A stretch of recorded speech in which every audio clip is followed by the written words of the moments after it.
ನಮಸ್ಕಾರ, welcome back to my channel. ಈ ವಿಡಿಯೋದಲ್ಲಿ ಆಷಾಢ ಮಹಿಮೆ ಅಧ್ಯಾಯ 3 ತಾಪಿ ಸ್ನಾನ ಮಹಿಮೆ. ಇತ್ತ ಋಷಿಗಳಿಂದ ಮುಕ್ತಗೊಳಿಸಲ್ಪಟ್ಟ ಕಾಮರೂಪೇಶ್ವರ ರಾಜನು ಕಳೆಗುಂದಿದ ಮುಖವುಳ್ಳವನಾಗಿ ಕೋಪ, ಲಜ್ಜಾ, ಶೋಕಗಳಿಂದ ಕ್ಲೇಶಪಡುತ್ತಾ ಗಂಗಾ ನದಿಯ ಜಲದಲ್ಲಿ ಸ್ನಾನ ಮಾಡಿ ತನ್ನ ರಾಜ್ಯಕ್ಕೆ ತಿರುಗಿ ಬಂದನು. ಅಲ್ಲಿ ಹೆಚ್ಚು ಕಾಲ ನಿಲ್ಲದೆ ತನ್ನ ಪತ್ನಿ, ಪುತ್ರರನ್ನು ಹಾಗೂ ಸಪ್ತಾಂಗ ಸೈನ್ಯವನ್ನು ಪರಿತ್ಯಜಿಸಿ ಬ್ರಾಹ್ಮ ಸರೋವರಕ್ಕೆ ಬಂದು ಸೇರಿದನು. ಬಹು ಕೃಶನಾದ ರಾಜನು ಮಂತ್ರೌಷಧಿಗಳಿಂದ ಪ್ರತಿರುದ್ಧವಾದ ಪರಾಕ್ರಮವುಳ್ಳ ಸರ್ಪದಂತೆ ನಿರಂತರ ನಿಟ್ಟುಸಿರು ಬಿಡುತ್ತಾ ಅಲೆಯತೊಡಗಿದನು. ತೇಜಸ್ವಿಯಾದವನು ಈ ರೀತಿ ಅವಮಾನಿತನಾಗಿ ಇರುವುದಕ್ಕಿಂತ ಶ್ರೇಷ್ಠವಾದ ಪ್ರಾಣಗಳನ್ನು ತ್ಯಜಿಸುವುದೇ ಶ್ಲಾಘ್ಯವಾಗಿದೆ. ಇದುವರೆಗೆ ಧೈರ್ಯದಿಂದ ಜನರ ಮುಂದೆ ಮುಖ ತೋರಿಸುತ್ತಾ ಜೀವಿಸಿದೆನು. ಇಂದು ಅದೇನೋ ಒಂದು ತರಹವಾಗುತ್ತಿದೆ. ನನಗೇನಾಯಿತು?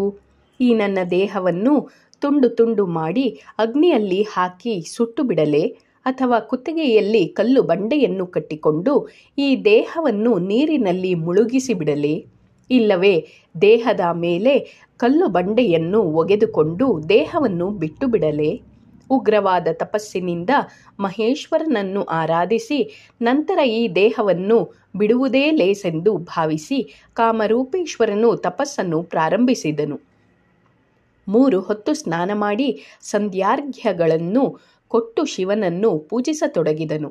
ಶಿವ ಮಂತ್ರಗಳನ್ನು ಪಠಿಸುತ್ತಾ ಸದಾಕಾಲ ಶಿವಧ್ಯಾನದಲ್ಲೇ ನಿರತನಾದನು.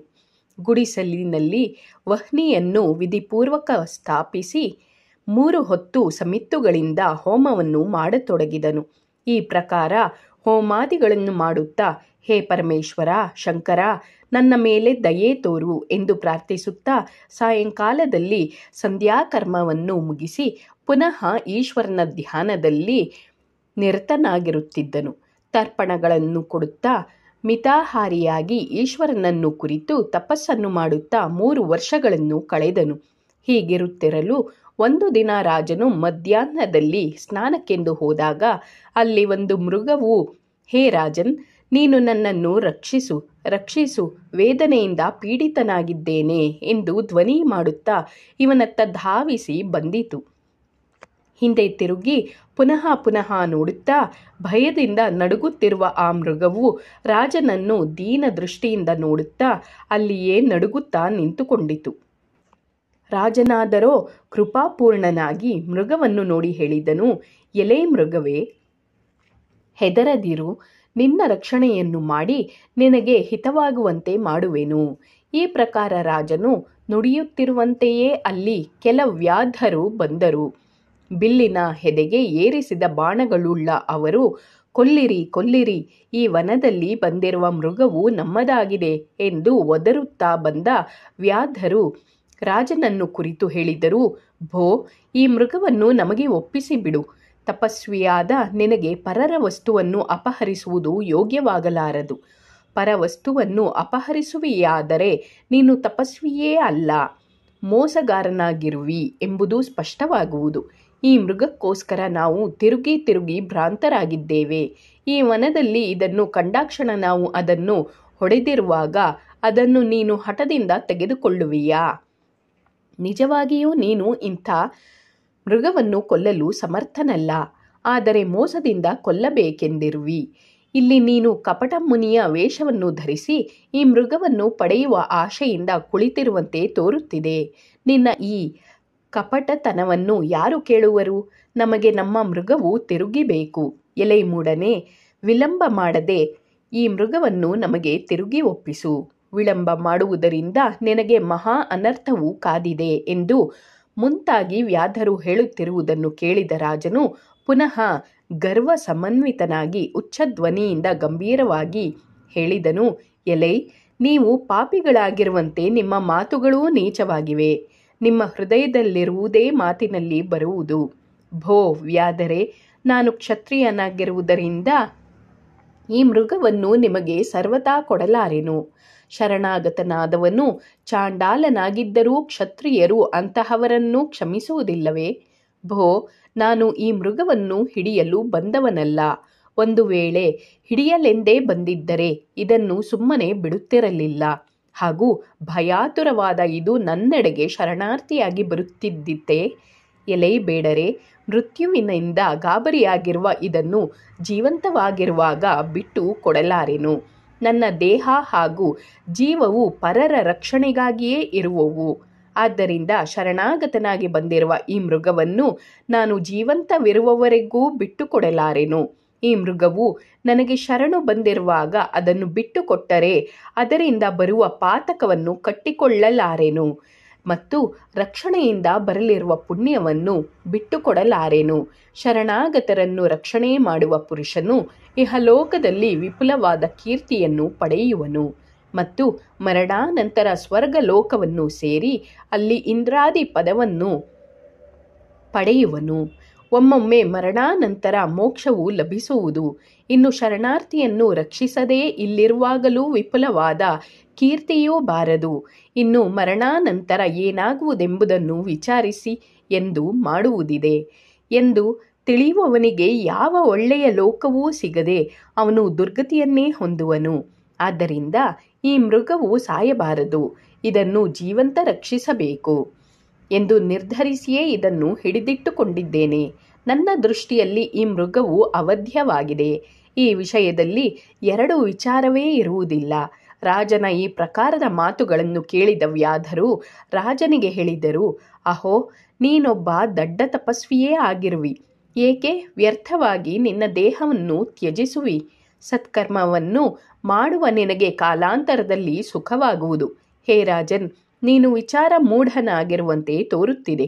ಈ ಕ್ಷುದ್ರ ಮೃಗಕ್ಕಾಗಿ ಮನುಷ್ಯ ದೇಹವನ್ನೇ ತ್ಯಜಿಸು ಬಿಡುವೆಯಾ? ಇದನ್ನು ರಕ್ಷಿಸುವುದರಿಂದ ನಿನಗಾವ ಪುಣ್ಯವೂ ಬರಲಾರದು. ಆದರೆ ಪ್ರತಿದಿನ ತಪಸ್ಸನ್ನಾಚರಿಸುವ ನೀನು ನಿನ್ನ ದೇಹವನ್ನು ಮೊದಲು ಸುರಕ್ಷಿತವಾಗಿಡು. ದೇಹ ರಕ್ಷಣೆ ಮಾಡದೆ ಆತ್ಮಹತ್ಯೆ ಮಾಡಿಕೊಳ್ಳಲು ಬಯಸುವ ನಿನಗೆ ಪುಣ್ಯವು ಬರುವುದೇ? ಆತ್ಮಘಾತದಿಂದ ಪಾಪವು ಬಂದು 100 ವರ್ಷಗಳವರೆಗೆ ಭೋಗಿಸಿದರೂ ಅದು ಮುಗಿಯಲಾರದು. ಪಶುಗಳೇನಿವೆಯೋ ಅವು ಮನುಷ್ಯರ ಆಹಾರವಾಗಿವೆ. ಇಂಥ ಪಶುಗಳಿಗೋಸ್ಕರ ಯಾರಾದರೂ ಸಾಯುವರೇ? ದೇವ ಪಿತೃಗಳ ಪ್ರೀತ್ಯರ್ಥ ಮನುಷ್ಯ ದೇಹದಲ್ಲಿದ್ದು ಸಾಧನೆ ಮಾಡಬೇಕು ಮತ್ತು ಇದರ ರಕ್ಷಣೆಯಿಂದ ನಿನಗೆ ಪಾಪವೇ ಬರುವುದು ಹಾಗೂ ವಧೆ ಮಾಡುವುದರಿಂದ ಸುಖಭಾಗಿಯಾಗಿರುವಿ. ಪಿತೃದೇವತೆಗಳಿಗೋಸ್ಕರ ಕೊಲ್ಲಲ್ಪಟ್ಟ ಈ ಪಶುವಾದರೋ ಸ್ವರ್ಗಲೋಕವನ್ನು ಹೊಂದುವುದು. ಇದನ್ನು ಕೊಂದು ನಾವು ದ್ವಿಜರಿಗೆ ಹವ್ಯಕಾರ್ಥವಾಗಿ ಕೊಡುವೆವು. ಒಂದು ವೇಳೆ ಇದನ್ನು ಕೊಲ್ಲದೆ ಜೀವಂತ ಬಿಟ್ಟರೆ ಕಾಲಾಂತರದಲ್ಲಿ ಬೇರೆ ವ್ಯಾಧರು ಇದನ್ನು ಮತ್ತು ಇತರ ಮೃಗಗಳನ್ನು ನಿಶ್ಚಿತವಾಗಿ ಕೊಲ್ಲುವರು. ಇಂಥ ಈ ಮೃಗಕ್ಕಾಗಿ ಸಾಯಲು ಸಿದ್ಧನಾಗಿರುವ ನಿನಗೆ ಅದಾವ ಪುಣ್ಯವು ಬರುವುದು? ಆದ್ದರಿಂದ ಅಜ್ಞಾನದಿಂದ ಉಂಟಾಗಿರುವ ಈ ದುರಾಗ್ರಹವನ್ನು ಬಿಟ್ಟು ಬಿಡು ಎಂದು ನಿನ್ನ ಹಿತಕ್ಕಾಗಿಯೇ ಪುನಃ ಹೇಳುತ್ತಿದ್ದೇವೆ. ವ್ಯಾಧರ ಈ ಪ್ರಕಾರವಾಗಿ ಮಾತುಗಳನ್ನು ಕೇಳಿದ ರಾಜನು ಕೋಪದಿಂದ ಕೆಂಡದಂತಾಗಿ ಹೇಳಿದನು, ಭೋ ವ್ಯಾಧರೇ, ರಕ್ಷಣೆ ಮಾಡಬೇಕೆಂದು ಈ ಮೃಗದಿಂದ ನಾನು ಪ್ರಾರ್ಥಿತನಾಗಿದ್ದೇನೆ. ಆದ್ದರಿಂದ ನಾನು ಇದನ್ನು ಅವಶ್ಯವಾಗಿ ರಕ್ಷಿಸಬೇಕು. ಇದನ್ನು ರಕ್ಷಿಸುವುದಕ್ಕಿಂತ ಹೆಚ್ಚಿನ ಕಾರ್ಯವು ಈಗ ನನಗೆ ತೋರುತ್ತಿಲ್ಲ. ನಾನಾದರೂ ಇದನ್ನು ರಕ್ಷಿಸಬೇಕೆಂದು ನಿರ್ಧರಿಸಿದ್ದೇನೆ. ಇದು ಅನಂತರ ಯಾವುದಾದರೊಂದು ಕಾರಣದಿಂದ ಸತ್ತೇ ಸಾಯುವುದು ಎಂದು ಶಂಕಿಸುವುದರಿಂದ ಈಗೇನು ಪ್ರಯೋಜನವಿದೆ? ಆಮೇಲೆ ಸಾಯಲಿರುವುದೆಂದು ತಿಳಿದು ಶರಣು ಬಂದಿರುವ ಇದನ್ನು ಈಗ ರಕ್ಷಿಸದೇ ಇರಲಾದೀತೆ? ಅಥವಾ ಯಜ್ಞಾರ್ಥವಾಗಿ ಅವಶ್ಯ ಬೇಕಾಗಿರುವ ಪಶುವನ್ನು ರಕ್ಷಿಸದೇ ಇರುವುದೇ? ಹಿಂದೆ ಲೋಕಕ್ಷೇಮಕ್ಕಾಗಿ ಮಾಡಲ್ಪಡುತ್ತಿದ್ದ ಯಜ್ಞಗಳ ರಕ್ಷಣೆಗಾಗಿ ಮಕ್ಕಳನ್ನು ಕಳುಹಿಸಿ ತಂದೆಯಾದ ದಶರಥನು ತನ್ನ ಪ್ರಾಣಗಳನ್ನೇ ಕಳೆದುಕೊಂಡನಷ್ಟೆ. ಯಜ್ಞ ರಕ್ಷಣೆ ಮಾಡಲು ವಿಶ್ವಾಮಿತ್ರನು ಸಮರ್ಥನಾಗಿದ್ದರೂ ಹಾಗೇಕೆ ಮಾಡಲಿಲ್ಲ? ಮಹಾತ್ಮರಾದವರು ಇನ್ನೊಬ್ಬರಿಗೆ ಕೀರ್ತಿ ತಂದು ಕೊಡುವುದಕ್ಕಾಗಿಯೇ ತಮ್ಮ ಪ್ರಾಣಗಳನ್ನು ಅಡವಿಟ್ಟು ಅವರಿಂದ ಲೋಕ ಕಲ್ಯಾಣ ಕಾರ್ಯಗಳನ್ನು ಮಾಡಿಸಿದ್ದಾರೆ. ಇದರ ಅರ್ಥ ಇದರ ರಕ್ಷಣೆ ಮಾಡುವುದಕ್ಕಿಂತ ಅಧಿಕ ಪುಣ್ಯಪ್ರದವಾದ ಇನ್ನಾವ ಕಾರ್ಯವೂ ನನಗೆ ಕಾಣುತ್ತಿಲ್ಲ. ತನ್ನ ದೇಹದಿಂದ ಮಾಂಸವನ್ನು ತೆಗೆದುಕೊಟ್ಟು ಪಾರಿವಾಳವನ್ನು ರಕ್ಷಿಸಿದ ಶಿಬಿ ಚಕ್ರವರ್ತಿಯು ಇಹಲೋಕದಲ್ಲಿ ತನ್ನ ಕೀರ್ತಿಯನ್ನು ಹೆಚ್ಚಿಸಿಕೊಂಡು ಮರಣಾನಂತರ ಸ್ವರ್ಗಲೋಕವನ್ನು ಹೊಂದಿದನು. ಆದ್ದರಿಂದ ಭೋ ವ್ಯಾದರೆ, ಈ ಮೃಗದ ಬಿಡುಗಡೆಗೆ ಪ್ರತಿಯಾಗಿ ನನ್ನಿಂದ ಏನು ಬೇಕಾದರೂ ಕೇಳಿಕೊಳ್ಳಿರಿ. ಕುಟಿಲತನವನ್ನು ಬಿಟ್ಟು ನಾನು ಹೇಳುವುದನ್ನು ಸರಿಯಾಗಿ ತಿಳಿದುಕೊಂಡು ವರ್ತಿಸಿರಿ. ಆಗ ವ್ಯಾಧರು ರಾಜನ ಮಾತುಗಳನ್ನು ಕೇಳಿ ಈ ಮೃಗವನ್ನು ಯಾವ ಬೆಲೆ ತೆತ್ತಾದರೂ ರಕ್ಷಿಸುವುದೆಂದು ನೀನು ನಿಶ್ಚಯಿಸುವಿಯಾದರೆ ನಿನ್ನ ಶಿರಸ್ಸನ್ನು ನಮಗೆ ಕೊಡುವವನಾಗು. ಇದೇ ಈ ಮೃಗದ ನಿಷ್ಕ್ರಯವು ಎಂದು ಹೇಳಿದರು. ಆಗ ರಾಜನು ಸಂತುಷ್ಟನಾಗಿ ಸುತ್ತಲೂ ನಿಂತಿರುವ ಆ ವ್ಯಾಧರನ್ನು ಕುರಿತು, ಈ ಮೃಗವು ಇಲ್ಲಿಂದ ಹೊರಟು ಹೋದ ನಂತರ ನೀವು ಅವಶ್ಯವಾಗಿ ನನ್ನ ಈ ಶಿರಸ್ಸನ್ನು ತೆಗೆದುಕೊಳ್ಳಿರಿ ಎಂದು ಹೇಳಿ ರಾಜನು ಆ ಮೃಗವನ್ನು ಕರೆದುಕೊಂಡು ದೂರ ಹೋಗಿ ಬಿಟ್ಟು ಬಿಡಲು ಅದು ಕೂಡಲೇ ವನಾಂತರಕ್ಕೆ ಜಿಗಿಯುತ್ತಾ ಓಡಿಹೋಯಿತು. ಅನಂತರ ರಾಜನು ವ್ಯಾಧರಿರುವಲ್ಲಿ ತಿರುಗಿ ಬಂದು, ಭೋ ವ್ಯಾಧರೆ, ಇನ್ನು ತಡ ಮಾಡದೆ ನನ್ನ ಶಿರವನ್ನು ಕತ್ತರಿಸಿಕೊಳ್ಳಿರಿ ಎಂದೆನಲು ಆ ವ್ಯಾಧರು, ಭೋ, ನಾವು ವ್ಯಾಧರಾಗಿದ್ದರೂ ತಪಸ್ವಿಯನ್ನು ಕೊಲ್ಲುವುದಿಲ್ಲ, ಉದಾಸೀನನಾದವನನ್ನು ಮತ್ತು ನಾನು ನಿಮ್ಮವನು ಎಂದು ಹೇಳಿ ಶರಣು ಬಂದವನನ್ನೂ ಕೂಡ ಕೊಲ್ಲುವುದಿಲ್ಲ.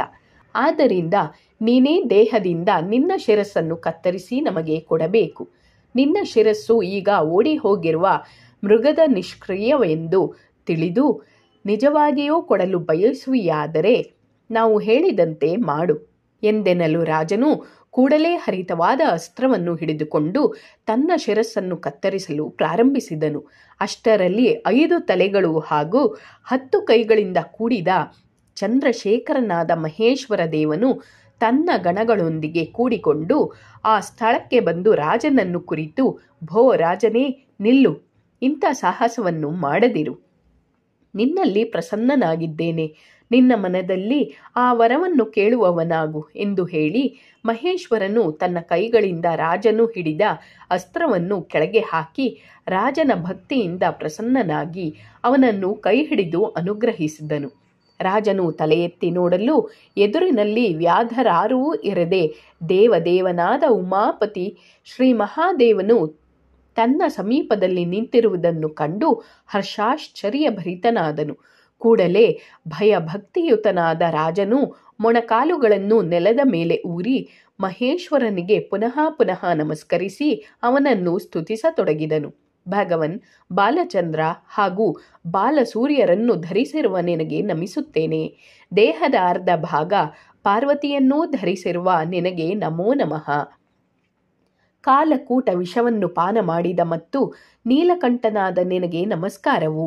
ಅಷ್ಟರೂಪಗಳನ್ನು ಧರಿಸುವ ಕಾಲನಾಮಕನಾದ ನಿನಗೆ ನಮಸ್ಕಾರವು.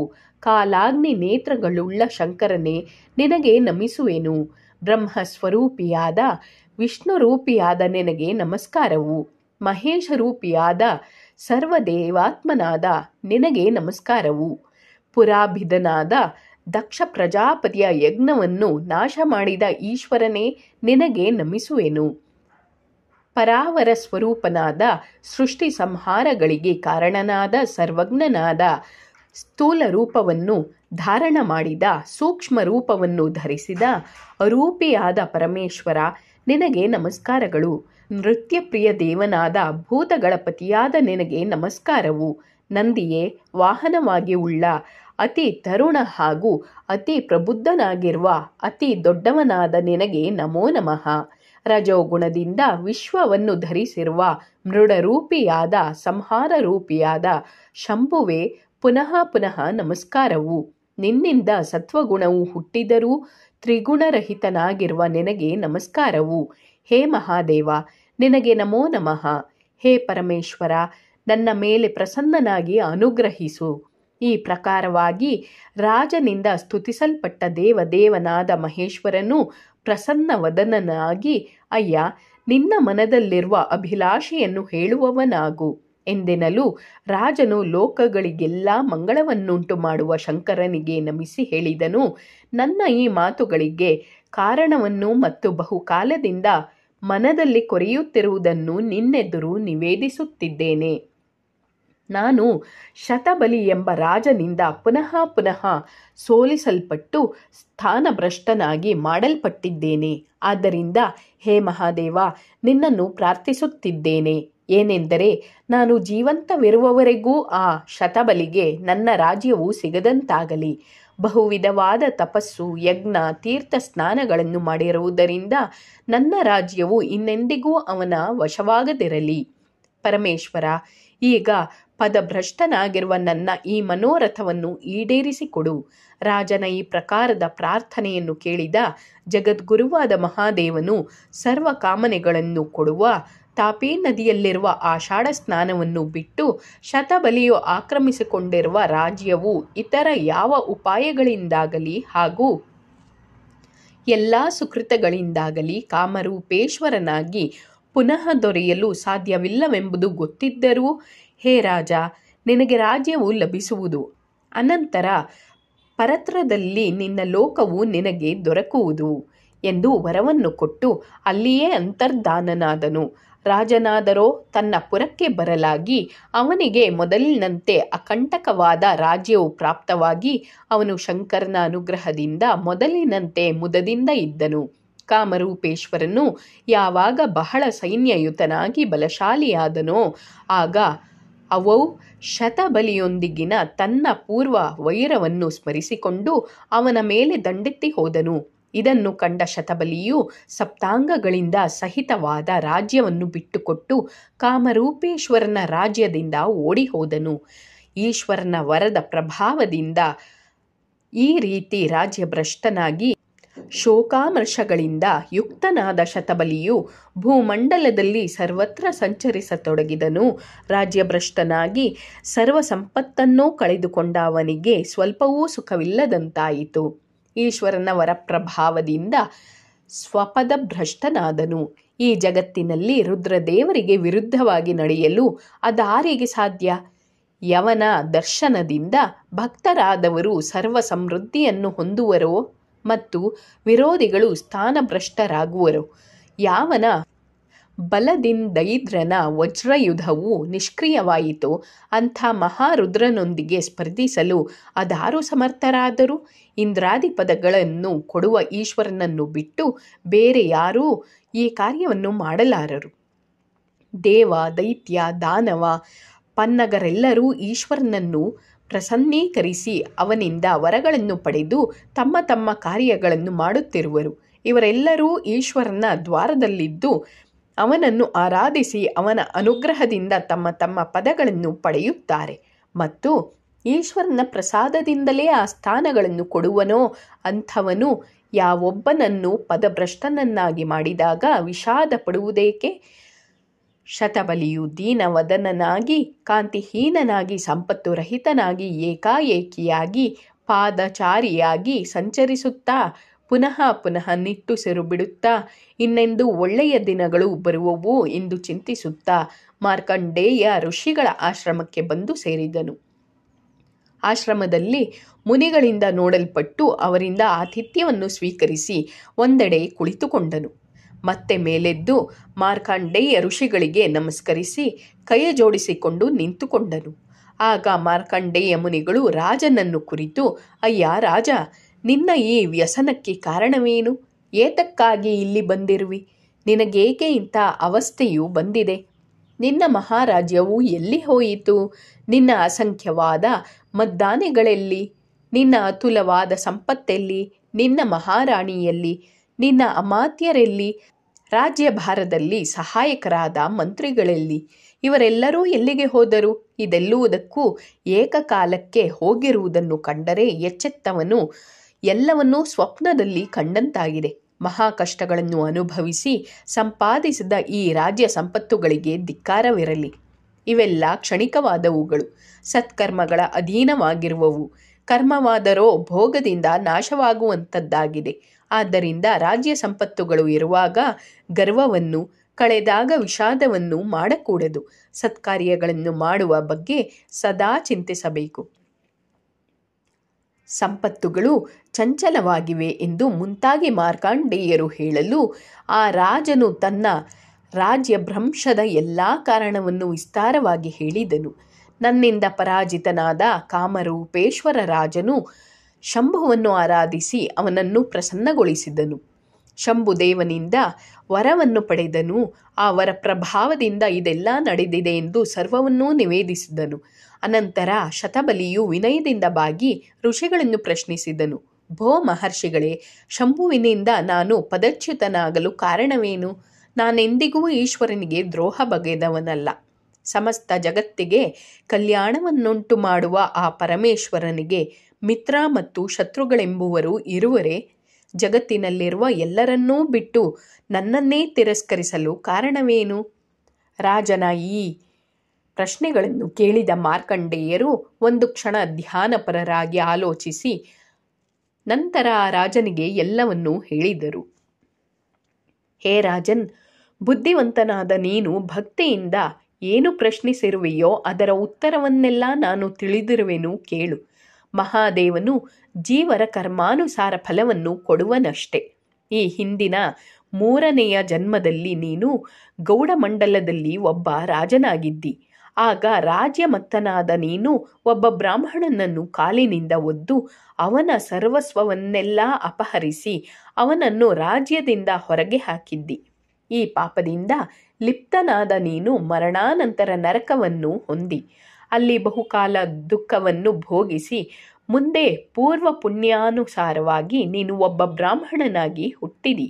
ಆ ಜನ್ಮದಲ್ಲಿ ಬಹು ವರ್ಷಗಳವರೆಗೆ ಸತತವಾಗಿ ಅನೇಕ ಕಷ್ಟಗಳನ್ನು ಅನುಭವಿಸಿ ಕೊನೆಗೆ ಗಂಗಾ ಯಮುನಾ ಸಂಗಮ ಸ್ಥಳಕ್ಕೆ ಬಂದು ಗಂಗಾ ತಟದಲ್ಲಿದ್ದು ದುಷ್ಕರವಾದ ತಪವನ್ನಾಚರಿಸುತ್ತಾ ಜರ್ಜರಿಯಾದ ದೇಹವುಳ್ಳ ನೀನು ಅಲ್ಲಿಯೇ ಕಾಲಬಲದಿಂದ ಮರಣ ಹೊಂದಿದಿ.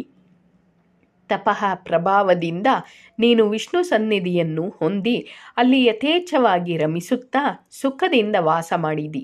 ಬ್ರಾಹ್ಮಣನ ಅವಮಾನದಿಂದ ಪ್ರಾಪ್ತವಾದ ಪಾಪವನ್ನು ಕಳೆದುಕೊಂಡು ಮುಂದೆ ವಿಷ್ಣುವಿನಿಂದ ಭೂಲೋಕಕ್ಕೆ ಕಳುಹಿಸಲ್ಪಟ್ಟಿರುವ ನೀನು ಪುಣ್ಯ ಶೇಷವನ್ನು ಭೋಗಿಸಲು ಈಗ ರಾಜನಾಗಿರುವಿ. ಪೂರ್ವ ಜನ್ಮದಲ್ಲಿ ಕಾಲಿನಿಂದ ಬ್ರಾಹ್ಮಣನನ್ನು ಒದ್ದುದರಿಂದ ಪ್ರಾಪ್ತವಾದ ಪಾಪದ ಫಲವಾಗಿಯೇ ಈಗ ನಿನಗೆ ಆ ಅವಸ್ಥೆಯು ಪ್ರಾಪ್ತವಾಗಿದೆ. ದೇವತೆಗಳಾಗಲಿ ಮನುಷ್ಯರಾಗಲಿ ಸುಖ ದುಃಖಗಳನ್ನು ಕೊಡಲು ಸಮರ್ಥರಾಗುವುದಿಲ್ಲ. ಪೂರ್ವ ಜನ್ಮದಲ್ಲಿ ಮಾಡಿದ ಕರ್ಮವೇ ಸುಖ ದುಃಖಗಳ ಪ್ರಾಪ್ತಿಗೆ ಕಾರಣವಾಗಿರುತ್ತದೆ. ದೇಹಿಗಳ ಕರ್ಮಾನುಸಾರವಾಗಿ ಈಶ್ವರನು ಅವರಿಗೆ ಅಲ್ಪವಾದ ಅಥವಾ ಬಹುವಾದ ಶುಭಾಶುಭ ಫಲಗಳನ್ನು ಕೊಡುವನು. ಮಾರ್ಕಂಡೇಯ ಮುನಿಗಳ ಸಾರಭೂತವಾದ ಈ ಮಾತುಗಳನ್ನು ಕೇಳಿ ಮತ್ತು ತನ್ನ ಹಿಂದಿನ ಜನ್ಮಗಳ ವಿಷಯವನ್ನು ತಿಳಿದು ರಾಜನು ಅವರನ್ನು ಕುರಿತು, ಭಗವನ್, ನಾನು ಪುನಃ ಸುಖವನ್ನು ಹೊಂದಲು ಉಪಾಯವೇನಾದರೂ ಇದ್ದರೆ ನನ್ನ ಮೇಲೆ ಅನುಗ್ರಹ ಮಾಡಿ ಅದನ್ನು ತಿಳಿಸಿರಿ ಎಂದು ವಿಜ್ಞಾಪಿಸಲು ಮುನಿಗಳು ಪುನಃ ಧ್ಯಾನಪರರಾದರು. ಮನಃಪ್ರಣಿಧಾನದಿಂದ ಎಲ್ಲವನ್ನೂ ತಿಳಿದು ರಾಜನಿಗೆ ಹೇಳಿದರು. ರಾಜ, ನೀನು ತಾಪಿ ನದಿ ಇರುವಲ್ಲಿ ಹೋಗಿ ಅಲ್ಲಿ ಆಷಾಢ ಮಾಸ ಬಂದಾಗ ನಿತ್ಯ ಸ್ನಾನ ಮಾಡುವವನಾಗು. ನಿನ್ನ ರಾಜ್ಯ ಪ್ರಾಪ್ತಿಗೋಸ್ಕರ ಇದನ್ನು ಬಿಟ್ಟು ಬೇರಾವ ಉಪಾಯವಿಲ್ಲ. ಹೇ ರಾಜನ್, ಆಷಾಢ ಸ್ನಾನವನ್ನು ವಿಧಿಪೂರ್ವಕ ಪೂರ್ಣ ಮಾಡಿದೆಯಾದರೆ ನಿನ್ನ ರಾಜ್ಯವು ನಿಶ್ಚಿತವಾಗಿ ಪುನಃ ಪ್ರಾಪ್ತವಾಗುವುದು. ಕಾಮರೂಪೇಶ್ವರನನ್ನು ಪದಭ್ರಷ್ಟನನ್ನಾಗಿ ಮಾಡುವ ಉಪಾಯವನ್ನು ನಿನಗೆ ತಿಳಿಸಿದ್ದೇನೆ.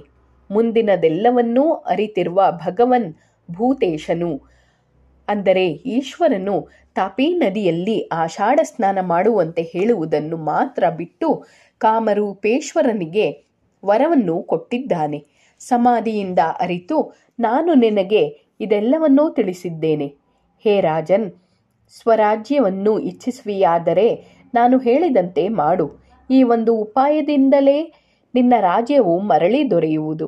ಈ ಪ್ರಕಾರವಾಗಿ ಮಾರ್ಕಂಡೇಯ ಮುನಿಗಳಿಂದ ಆದೇಶಿಸಲ್ಪಟ್ಟ ಶತಬಲಿ ರಾಜನು ಅವರಿಗೆ ಭಕ್ತಿಯಿಂದ ನಮಸ್ಕರಿಸಿ ಅವರಿಂದ ಆಶೀರ್ವಾದಗಳನ್ನು ಪಡೆದನು. ಮುನಿಗಳಿಂದ ಅನುಜ್ಞೆಯನ್ನು ಪಡೆದು ಆಷಾಢ ಸ್ನಾನ ಮಾಡುವುದಕ್ಕೆಂದು ಕೂಡಲೇ ತಾಪಿ ನದಿಯ ತೀರಕ್ಕೆ ಹೋದನು. ಇಂದ್ರಿಯ ನಿಗ್ರಹವುಳ್ಳವನಾಗಿ ಅವನು ಅಲ್ಲಿ ತಾಪಿ ನದಿಯನ್ನು ಕಂಡಾಕ್ಷಣ ರವಿಸುತೆಯಾದ ಅವಳನ್ನು ಸ್ತುತಿಸಲು ಪ್ರಾರಂಭಿಸಿದನು.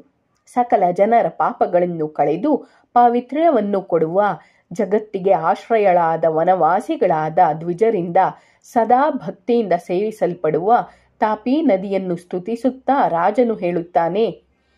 ಮಹಿಮೋಪೇತಳಾದ ತಾಪಿ ನದಿಯ ಜಲವನ್ನು ಕುಡಿದ ಯಾವನಿಗೆ ಪುನಃ ತೃಷ್ಣಾ ಎಂಬುದು ಉಂಟಾಗುವುದು? ದಾರುಣವಾದ ಪಾಪಕರ್ಮಗಳಿಂದ ಪೀಡಿತರಾಗಿ ಜನರನ್ನು ಕಂಡು ಅವರ ಪಾಪಗಳನ್ನು ನಾಶ ಮಾಡುವುದಕ್ಕಾಗಿಯೇ ನೀನು ಭೂಲೋಕಕ್ಕೆ ಬಂದಿರುವೆ ಎಂದು ನಾನು ತಿಳಿಯುತ್ತೇನೆ. ಶ್ರೇಷ್ಠವಾದ ಕಾಮಧೇನುವೇನಿದೆಯೋ ಅದು ಸುರಲೋಕದ ಜನರಿಗೆ ಮಾತ್ರ ವಾಂಛಿತಗಳನ್ನು ಕೊಡುವುದೆಂದು ಇಲ್ಲಿ ಪ್ರಸಿದ್ಧವಾಗಿದೆ. ಆದರೆ ನೀನಾದರೋ ಸಕಲ ಜನರ ಕಾಮನೆಗಳನ್ನು ಪೂರೈಸುವ ಮಹಾನದಿಯಾಗಿರುವಿ. ಇತರ ಎಲ್ಲ ನದಿಗಳು ನಿನ್ನ ನೀರನ್ನು ಮುಟ್ಟಲು ಸಮರ್ಥವಾಗುವುದಿಲ್ಲ.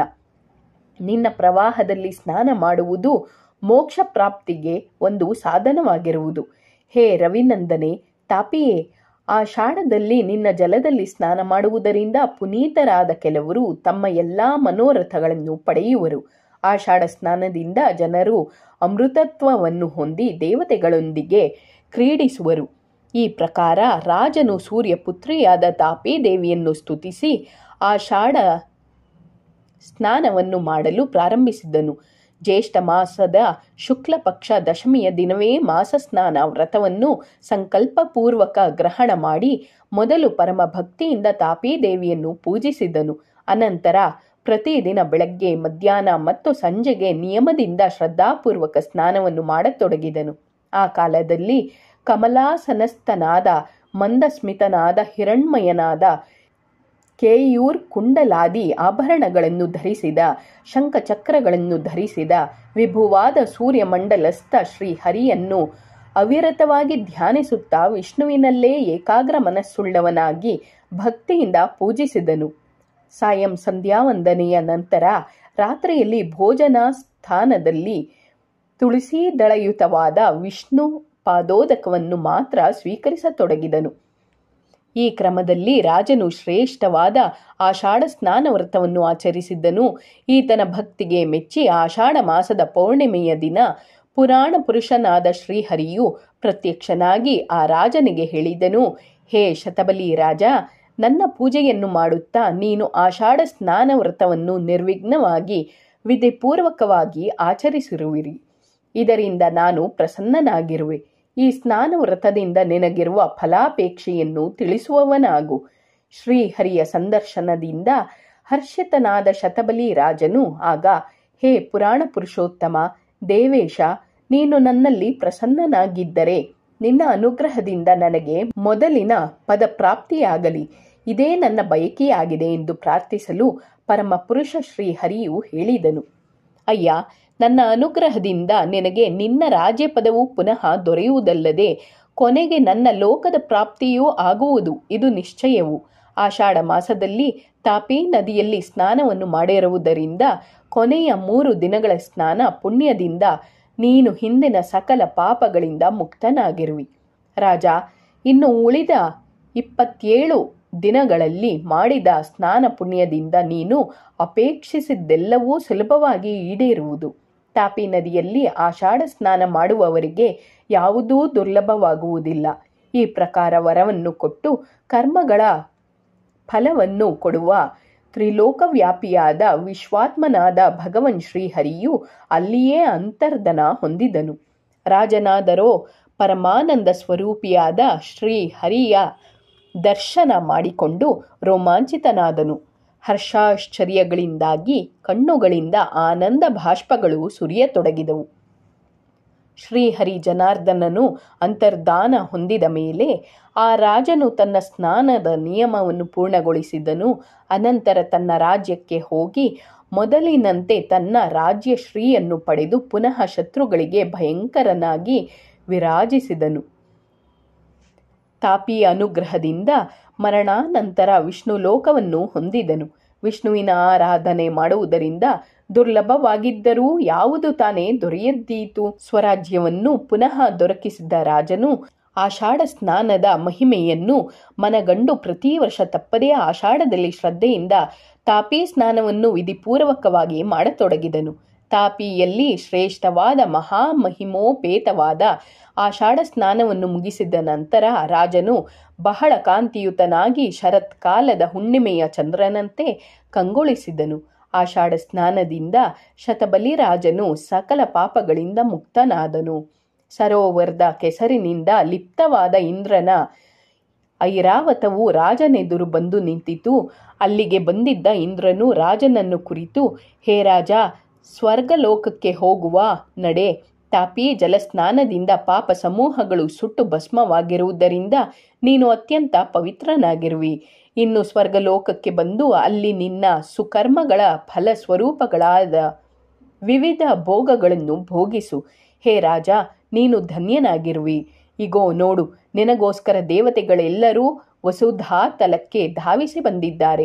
ಸುರಲೋಕಾಧಿಪತಿಯನ್ನು ನೋಡಿ ರಾಜನು ಕೂಡಲೇ ಅವನಿಗೆ ಕೈಜೋಡಿಸಿ ನಮಸ್ಕರಿಸುತ್ತಾ ಹೇಳಿದನು, ಹೇ ಭಗವನ್, ಇದೆಲ್ಲ ತಪತಿ ನದಿಯ ಪ್ರಸಾದವು.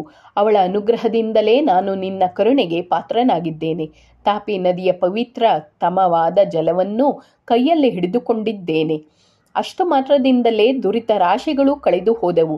ನಿನ್ನ ಅನುಗ್ರಹ ಉಂಟಾಗಿ ಎಲ್ಲ ದೇವತೆಗಳು ನನ್ನಲ್ಲಿ ಅನುಗ್ರಹ ಮಾಡಿ ನನ್ನನ್ನು ಕರೆದೊಯ್ಯಲು ವಸುಧಾತಲಕ್ಕೆ ಬಂದಿರುವುದರಿಂದ ಅವರಿಂದಲೂ ಅನುಗ್ರಹಿತನಾಗಿದ್ದೇನೆ, ಧನ್ಯನಾಗಿದ್ದೇನೆ, ಕೃತಾರ್ಥನಾಗಿದ್ದೇನೆ. ದೇವತೆಗಳ ಅನುಗ್ರಹವಿಲ್ಲದಿದ್ದರೆ ಸ್ವರ್ಗಲೋಕ ಪ್ರಾಪ್ತಿಯಾಗುವುದೆಂತು? ಈ ಪ್ರಕಾರವಾಗಿ ದೇವೇಂದ್ರನನ್ನು ಕುರಿತು ಗೌರವಪೂರ್ವಕವಾಗಿ ಕೆಲ ಮಾತುಗಳನ್ನು ಆಡಿ ನಂತರ ರಾಜನು ಕೂಡಲೇ ದಿವ್ಯವಾದ ವಿಮಾನವನ್ನೇರಿ ದೇವತೆಗಳಿಂದೊಡಗೂಡಿ ಸ್ವರ್ಗಲೋಕಕ್ಕೆ ಹೊರಟನು. ಹೇ ವತ್ಸ, ಈ ರೀತಿಯಾಗಿ ತಾಪೀಯ ಸ್ನಾನದಿಂದುಂಟಾಗುವ ಮಹಾತ್ಮೆಯನ್ನು ನಿನಗೆ ತಿಳಿಸಿದ್ದೇನೆ. ಇಲ್ಲಿಗೆ ಶ್ರೀ ಸ್ಕಂದ ಪುರಾಣದಲ್ಲಿಯ ರುದ್ರ ಕಾರ್ತಿಕ ಸಂವಾದದಲ್ಲಿ ಆಷಾಢ ಮಹಾತ್ಮೆಯಲ್ಲಿನ 3ನೇ ಅಧ್ಯಾಯವು ಮುಗಿಯಿತು.